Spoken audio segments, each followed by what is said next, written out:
Hello guys, and welcome back to the series. Welcome back to our epic quest across Europe to win the top flight division in every European nation in the game. I'm your host Dean, and we're here in the final 5 nations, as you may know, which is France. We're currently the manager of PSG, and to be honest, I can see why people call it a farmers league. If we have a look at how the season's gone for us so far here at PSG, you can see it's been very easy for us. We've played 13 and won 13 in the league, with a 33 goal difference, which is, obviously very good. I'm not too sure how many goals we've scored compared to conceded. Let's have a look. Scored 41, conceded 8, so we don't actually have the best defence in the league, which is a little bit disappointing. But in terms of how the season has actually gone, of course you were here the last time out, Strasbourg and Nantes at the start of the season. We then took on Montpellier with a 3-0 win, Cologne and Terrea with goals in that one. Monaco were next up, and it was Chitham and Cologne again, followed up by Lens, another 2-0 win, Diakite and Jaeger on the score sheet. We took on Man City in the Champions League, beat them 2-1, Cologne and Diakite the scorers again. Lyon was a comfortable 3-0 win, Cologne with the double, and Arna Ellis on the score sheet, so centre-halves are getting a lot of goals for us. This was possibly the closest game of the season, a 4-3 win over Angers. We did take the lead quite early on. We were 2-0 up, in fact, 2-0 up. Mina put us 1-0 up, followed by Luakas in the 37th minute before they did get one back. Mina did get himself another one. Chitham got one. In fact, we were 3-0 up. Sorry, guys. I don't know why I couldn't figure that out. We did also miss a penalty, and it made it quite close. They only had 3 shots on target the whole game, and all 3 of them went in. Somehow, Bodhert had a really poor game in goal with a 6.3. Metz were next, a 2-0 win in this one. Again, this one, another close one. We've popped up with a winner in the 92nd minute through Adel Nadur. 0-0 with Man United, so we've played both Manchester clubs in the Champions League. Bordeaux, 4-1 in the league. Chitham with the double, Diakite and Unai Luakas again. Followed up again 4-1 against Nice. Cologne got himself a hat-trick in this one, and Yemi Salgar in the 93rd minute. Dropped more points in the Champions League, away to Sevilla this time. Considering we beat them 4-1 in pre-season, the 0-0 was a little bit poor against Sevilla, and I was quite disappointed. But we did beat Lille 3-0, De Luna, Mena and Luakas with the goals. Thumped Galatasaray in the Champions League, and we finally felt like we got our Champions League campaign going. Cologne, Luakas, Madur and Jaeger with the goals. 3-0 in the derby against Marseille. Luakas, Pierre-Francois Jaeger and Raul Pedro de Luna with the goals, all inside the first 23 minutes. We did miss a penalty again though, which was disappointing. Taken on our junior affiliate in Toulouse in the league, who they've had a fantastic season, by the way. They're up near the top somewhere. It was only a 1-0 win away from home against Cologne. And then most recently we've taken on our former side in Benfica, and Pierre-Francois Jaeger with the only goal of the game in the 56th minute. We were okay, wasn't anything special. So like I say, that does leave us in a good position in the league table, 13 points clear at the top. You can see Toulouse have had a good season up there. But we've got a double header today, and the first one is against our former side here in France, and that is Lyon, who currently find themselves 15 points behind us. You can see we do have, the best players in the league. Luakas has been a fantastic signing for us. We haven't made any other signings that I can remember. No, only Luakas. So doing quite well there. But we are taking on Lyon today in the first game of today's episode. We're then going to take on Rennes, who currently find themselves in 2nd place in the table. So it should be a couple of interesting games, and there's potential that we could lose our first one of the season. So let's go. Let's take on Lyon, and this is the lineup we're going to go for. It's pretty much our strongest lineup. It is Bodhert in goal.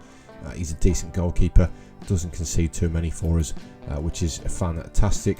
Moreira as the right back. I did earmark this as potentially a weak area for us, but he's actually played quite well for us so far.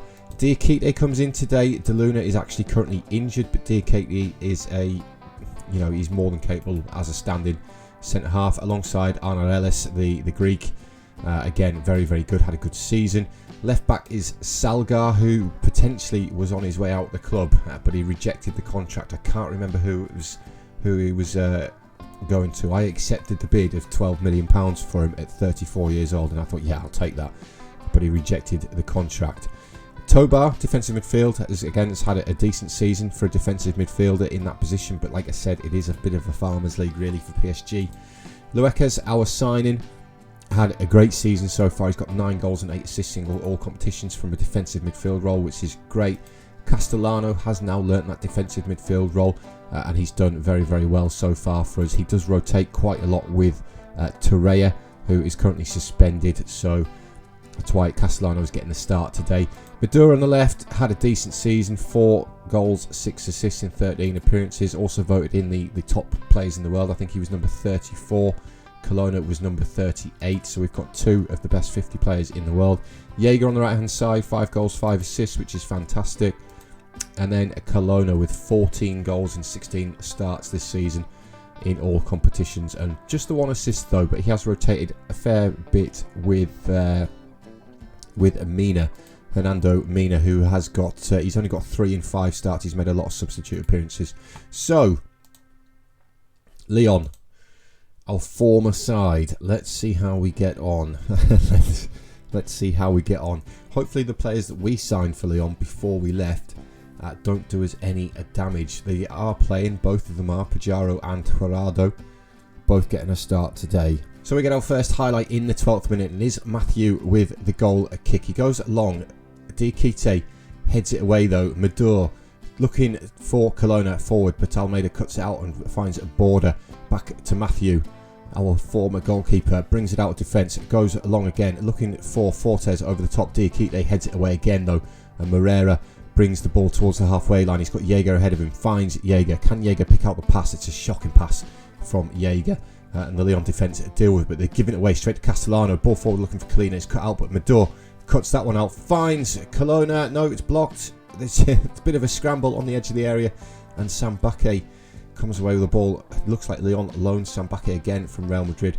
Cornering towards Diakite. It's gone over the bar. I thought Matthew there in goal for Lyon had made the save, but no, it was the header just didn't hit the target.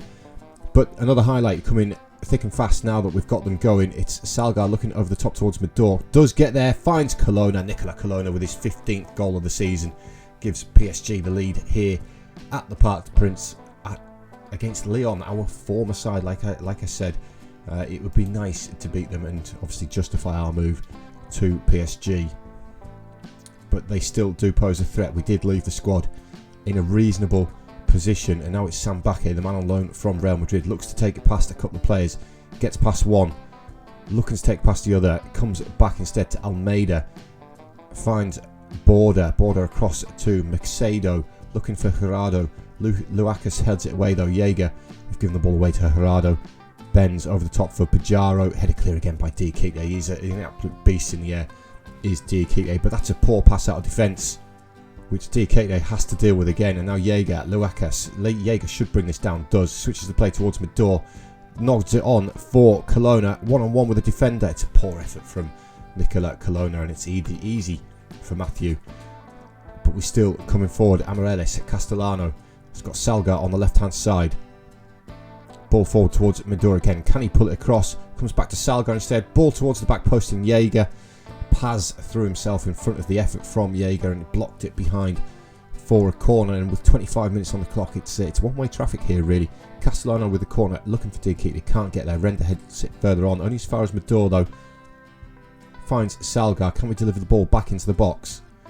No, Benz has done quite well there. Got back at Salgar and cleared it away. And now Lyon looking to break with Sambake.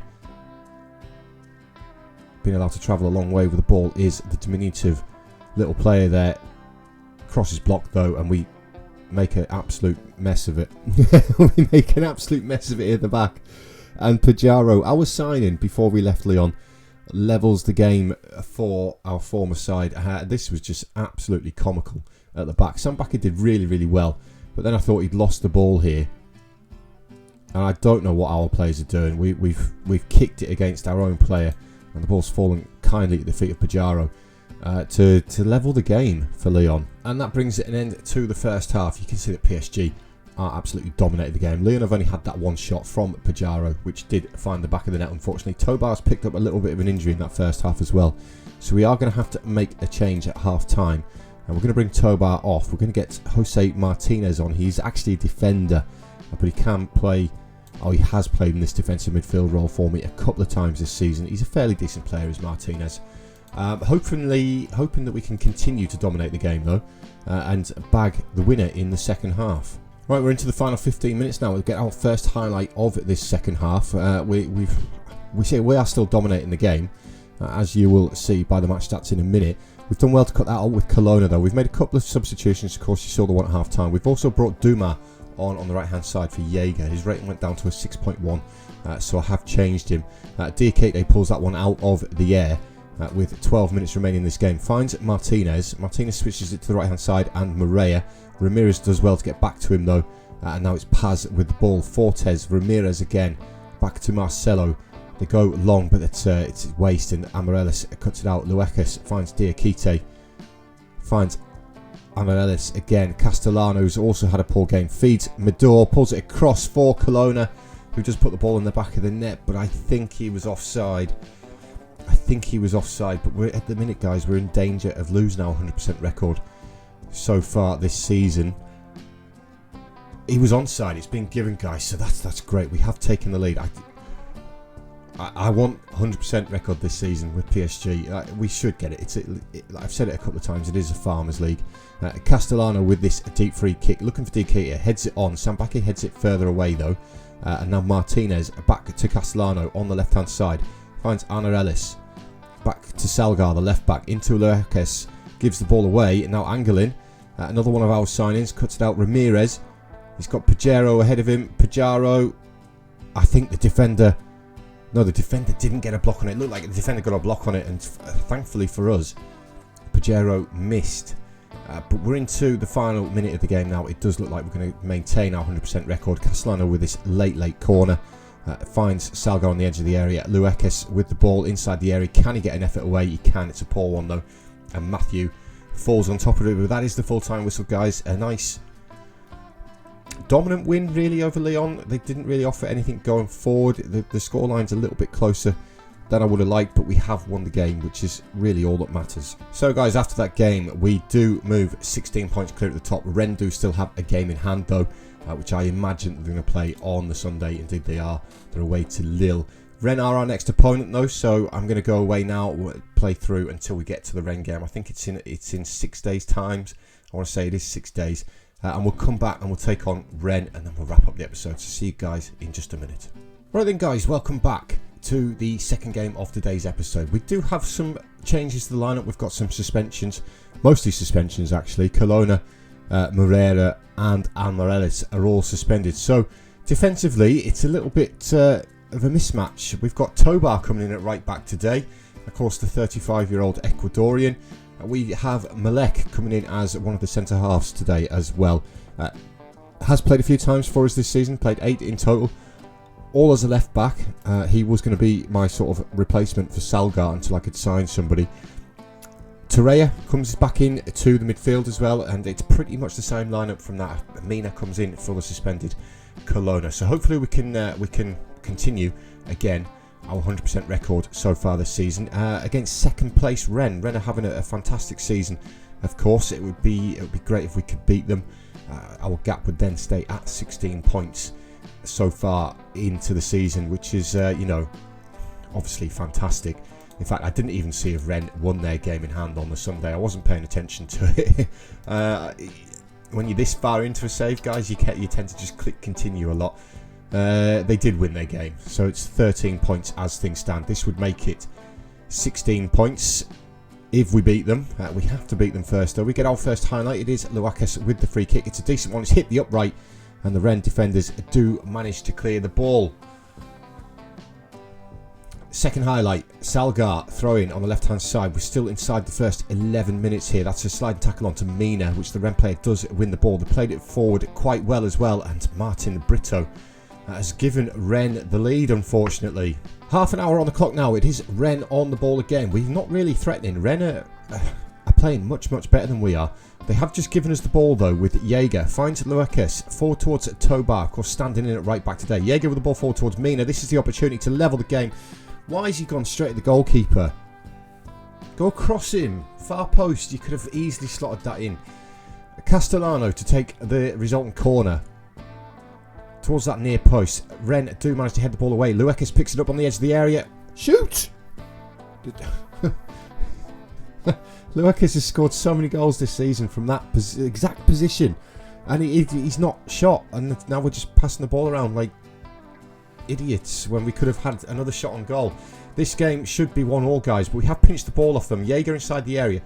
Again, we've gone for the pass when probably the shot was the more beneficial option there, and now it's Rennes coming forward again. They've got him behind us again with Serra, and they've made it 2-0. Kylian Serra, with his 6th goal of the season, makes it 2-0 to Rennes in the 35th minute, and I think we're pretty much masters of our own downfall here. There's a couple of opportunities that we've had there where we could have at least levelled the game, but we find ourselves 2-0 behind, and we are heading for our first league defeat of the season. And that is the way it stays till half-time, guys. You can see how well Rennes are playing. We're not playing great. I'm going to have to give the boys a little bit of a talking to at half-time. Into the second half now, an hour gone. This is the first highlight of the half. Unfortunately, it is Rennes with the ball again. And they're passing it around nicely at the back. It's Bolgar feeding the ball forward. And they've played it well down the right-hand side. They're inside the area, pulls it across, and it's 3-0. Martin Brito gets the 3rd goal for Rennes, and we are just being torn apart here by Rennes. Rennes are having a really, really good season, and this is just a shocking performance from us. You can see, look, Medor's on a 6.1, Mina on a 6.3. Medor, you're supposed to be one of the best players in the world, mate. You get off the pitch. I do have Ismail Andalusi, who can play up front. We haven't seen him yet. He is still quite decent, 34-year-old Belgian. We're going to give him the chance because we're doing absolutely nothing going forward, and you've got Molek at centre-half on a 6.2, the other centre-half, Diakite, on a 6.3. We're having a poor game here. Rennes are looking to pile the misery on us in this second half. They've given the ball away, though, to Castellano. Finds Salgar, now Torreira. Comes back to Malek. Castellano again. Needs some movement ahead of him. It's back to Malek again. Torreira. Malek. Castellano. Ball forward towards Salgar. Takes it round his man nicely. And Jaeger's missed the target. The goalkeeper's made the save, it says there. But that was much better from a PSG point of view. And now Castellano to take the resulting corner. Can we get a goal back? It's towards Malek, and it's an absolutely shocking header at that near post from the standing centre half today. 73 on the clock. We are still looking for a route back into this game. It is Malek bringing it over halfway. He's got Cheatham ahead of him. Ball forward towards Andalusi. He's hit the inside the post. It was given offside anyway. And that is actually the closest that we've come to scoring a goal, guys. And it's not been great. We've actually had 3 clear-cut chances in this game. Where you can see by the match stats in the middle of the screen, we're on top in this game, really, into this second half. It's just been a poor performances, and the 3 goals that we did give up were all quite poor, and we've lost our 100% record, unfortunately. A loss to second place Rennes in the table does bring the gap back down to 10 points. We're still comfortable at the top. Of course, this loss is not really going to make too much of a difference to us. The only difference it's going to make is the 100% record that we do have, which is something I did want to keep here. As I've said a couple of times throughout the episode now, this is a farmers league here in France, so it's very disappointing to lose that one. But after that game, you can see that the gap is 10 points, 15 played, so we're actually a little bit over a third of the season. We are going to come back 2/3 of the way through the season, though, guys. And I don't know who we're going to take on. It could be sort of this area: Nice, Lille, maybe Marseille. Marseille are a derby. We could do Marseille and Toulouse, couldn't we? That's quite close to the end of the season, to be honest with you. We could have wrapped the title up by then. That could be when we come back, guys. We'll have to see how the season goes. But yeah, guys, thank you very much for watching, as always. I hope you enjoyed the episode. Please remember to leave some feedback for me, comments, likes, stuff like that. It really does mean a lot to me. It does help me out. But guys, thank you very much for watching, and I will see you in the next episode. So cheers, guys, and I'll see you later.